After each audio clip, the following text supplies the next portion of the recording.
Hello. Hi, wala may snaps. So, next time naman, good. Okay na ko na maging naman ako. So, Ito topic. ang video. So, nag-video mi today. Sa kami mabuhat. Yes. Pero dagang pa may buhat. Wala lang may mabuhat. O board man eh.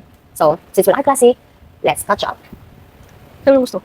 Kung sa imong gusto. Pagkaon.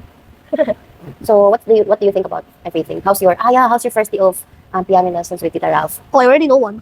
Oh, Yeah. By Friday na ako assignment. na-assignment. Siya dito practice pala. Yeah, but let's catch up sa. Okay. Magsabi na ako kay Teacher Chumaro, nag-catch up kami ni Mimi. Hindi pwede ganyan. Dapat talaga huwag kang magbigay ng mga rason. Pag may mga bigay sa Tita Ralph ng mga assignments, do it good. Wala na ha? Naragad na kailangan ko So, tell me, how's the first piano lesson? Great. Huh? Great. How great? Super. I loved it. She was a great teacher. Oh? Yes. Sige, ka lang. And? And I loved how she teached, and whenever I had wrong, it was okay for her. Yeah, it was the first time. Okay, let's talk about you now. About me, I'm just tired. What do you want to know about me? Are you okay magkakaroon sa iya ka? Why? Are you not okay with that? Or maybe because you don't like change? I don't like change. Yeah, because, let's Change agree. is scary. Yeah? Why are you scared? Why are you scared of Because change? some change are good, some change are bad. It's always like that, dude. That's why I'm afraid of change. With change. So, Dili change ko ka lang ginahatay sa tindera ka. I know. Bakit takot ka sa change? Kasi baka ang change na to kay, For bad? yeah, Not for good? yeah. That's what I'm afraid of. In what areas ka takot? Like, how you gonna act? Like, how you gonna act? How's the rules change? How the rules change and how everything changes. How's everything change? Yeah, that's part of, like, change is really constant. But it depends on you, on how you're gonna use it.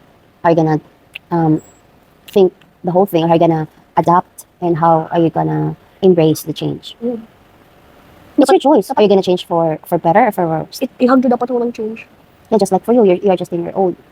And the mga things na nakasanayan mo and now slowly changing because there's someone added to our family and sometimes hindi mo ma-accept ang change, tama? Good. Hello. For today's video, mag-talk lang yun og walay snacks. Di namin, hi mga ka-snackers. Ay, mga talkers na lang. Hi mga ka-talkers. Kaya may snacks. So, for today, mag-talk lang may mga random things, mga random sauce. Suspect it lang. Hindi ko suspect. Ano na lang, we listen and we don't judge. You are done with that part na. Ay, oh. Dili pa naman So, suspect. About the change ba na imong talk na you're afraid of? Change? Yeah, Yeah, I am. But because sometimes, it's hard. yeah, but sometimes you don't know if he's just acting or if he's actually real. Mm-hmm. And when you guys get married, Mhm. maybe he will show his true colors then. So, There's no turning back. Yeah. that's what I'm afraid of. But you know what? Why I let Uncle Scott discipline you? Because you need a man in your life. Someone ba na kaya nimo na ay ganito ako gi-raise. So, in the future if you have your own family, ganun din ang gagawin mo kasi ganun ka raised eh. Wala lang din nila yung gusto na is mudako ka nga maayo nga tao. Not maayo, I mean, buutan, responsible, na always above all, syempre si God nung din no. Pero your priority is your family ba? Just like Uncle Scott. Wala siya lang priority kita. I-provide niya ang needs, i-provide niya ang kanan. And, di man ako na kayo mabuhat ko lang. Di ko naman mabuhat nito sa ako lang, na kami lang. So, don't get mad or kabalo ko sometimes hard to kayo sa inyo. It's because that's how he cares for you. Kailangan niya ibigay ang tough love para sa inyo. Para, dili ka nang kakampang silang, love dito ko nito, love dito ko nito, love dito ko nito, mag-act pag yung anak. Takot ako ba na pagod mag-grow up ka na spoiled. Takot ako na mag-grow up ka na para sa katitulad sa pituma. Yun yung pinaka-biggest fear when it comes sa'yo kasi ngayon pa lang ganyan, nakita ng ganyan na attitude. How much more pag malaki ka na? How much more pag patuloy ka na nila? Yeah.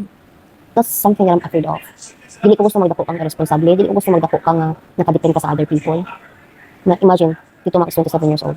Pero asa siya karon? Ito ba lang siya mama? Exactly. Wala na problema kung magpuyo ka sa balay sa imong mama. At least ikaw ba? Kaya mo buhiin imong sarili, kaya mo buhiin ang pamilya na ibuuhon mo in the future. Ang besides pa na ang balay, wala mo puyo siya lang. Di mo kumupuyo lang ang balay. Besides gatag naman ako sa ilaha, pag wala man nila gitarong og buhat. Ako ba, di mo po yun ang amalay? Exactly, dito mo puyo ang balay because you have your own house. You have this.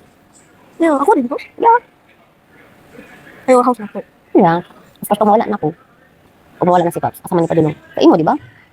Kasi, This house, you should take care of this house. kasi yung lagi na ako, ang ano na akong wife ako, yung ibig na namo na jud ko. Hindi good. It's because, Naman yung yung house, snacko, yeah. This is the house kung asa ta mag-live together. Forever. This is the house na mag-away ta, mag-reconcile ta, Sorry, maging kung okay, maging happy, maging sad. All our emotions, this house will witness everything. Our failures, our success, everything. Dili na to i-celebrate ang butang na dapat nato i-celebrate. Dili na to tanan. Hindi mo gusto nga job na ako pag ako. Ano no? Gusto mo gusto mo job. So don't be afraid of changing, especially the young paskat discipline. Okay? Pag discipline ka na gay decision, then say yes, if you're paskat. If you're wrong, be accountable. Yes, I admit I commit mistakes. I don't know what to do. Tell me what to do. Tell me what is right. Something like that. Be accountable. Embrace everything. It's because dili everything nga na ako, dili everything nga na aming to guide you. You should man stand up on your own. Mga kanang kami na house chores nag-assign ang paskat rin mo, ha? That's a good start to be responsible. Ito sa ulo gra. No, I know, but you have to do it, diba? Small things lang na. But in reality sa life, sobra-sobra kayo mong experience. Sobrang pain, sobrang kahago. Ano? Kasi hindi ka doon. Hindi ka sa change. Hindi ko malong sa change. I'm excited sa change. It's because ang change mangod na nakadepend sa inyo, ha? Kung negative ang change, kasi kaya nyo mabuhaton, anak. Mag-find out ang solution. Dili ka mau na nang hitabo, ano na lang, let it be. Ana, from no mo, ay, nanyang hitabo. Kung sa dapat nakabuhaton para na ay, nagapit good ba in every situation. Ako, di ko malo kung change na. It's because wala tayo ginain na change ko for the better. Tanong mo, dapat nakadepende na sa aton how we decide and how we judge the situation. Kung imong judgment is, negative na, hindi ka na ako you always have plan B. Plan for the worst. Always plan. What if yung nanyang mahitabo, dili mag-success akong plan. Kasi ako buhaton. Sadya ka magplano sa imong plan B. Wala naman, bug naman siya. Patulagin sa taas.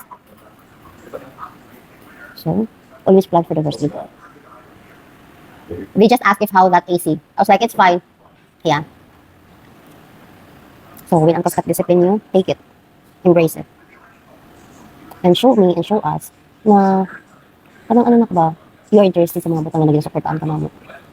Naku, dami nga mga, instruments na gusto ko i-play ba, pero mag-focus ako sa ako keyboard. Keyboard lang sa, isa lang, one step at a time. Okay? Ang gusto mo, ang ganaman ko kong guitar. Yeah, just focus mo na. Pagkabisado mo na ang keyboard, then time for guitar na naman. So, what's your plan with your soccer? Sa akin mo, pero nabisi ko keyboard, buluhat sa gawas, and ano pa So, ano plan mo to maximize your time? Ano plan mo para hindi mo makaligtaan ang soccer mo? mag-do things early. Exactly. Do things early. And, Tsaka hindi ka man 1 hour mag-play ng soccer na 30 minutes is fine.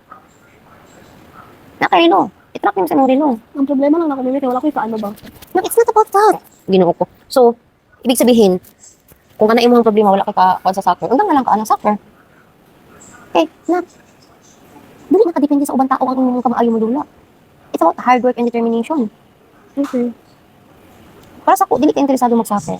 Nag-soccer lang ka is because nag-soccer yung mga friends. Si Jim magaling, hindi ka soccer. Dili man na si Jen. It's not about yung ka-even before pa si Jen na hindi mo nakaila na yung mga mistake man yun. I-ask na dito kay ate kung nasa nakita na extension dito sa baba.